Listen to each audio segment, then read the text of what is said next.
Yangi yilni har yilgidan noodatiy kutib olishni xohlaganlar uchun top 5 ta shahar. 5-inchisi sizni aniq hayron qoldiradi. Birinchisi barchaga birdek yoqadigan va barchaning yoshligidagi orzu bo'lgan Nyu-York. Shahar yangi yilga yaqin xuddi kinolardek bayram shukuhiga to'ladi va undan tashqari odamlar Times Square atrofida yig'ilib, bayram shukuhida o'yin-kulgu qilishadi. Ikkinchisi Vena, Avstriya. Shahar markazida dunyodagi eng ko'rkam Silver Star Far tadbiri bo'lib o'tadi. Siz esa buni bir marta bo'lsa ham o'z ko'zingiz bilan ko'rishingiz kerak. Sababi Vena shahrida yangi yilni nishonlash qaysidir mashhur tarixiy ertakka tushib qolishga o'xshaydi. Uchinchisi bu Edinburg, Shotlandiya. Yangi yilni eng uzoq nishonlovchi kichik shaharcha. Bu yerdagi insonlar yangi yilni 2-3 kun oldin boshlaydi va har xil marosimlarni o'tkazishadi.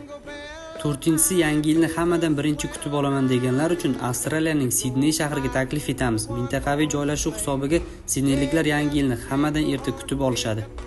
Beshinchisi uzoq kutilgan shahar Laplandiya, Finlandiya. Haqiqiy Santa Claus uyi joylashgan bu sehrli o'lkada siz xuddi ertakka tushib qolganga o'xshaysiz.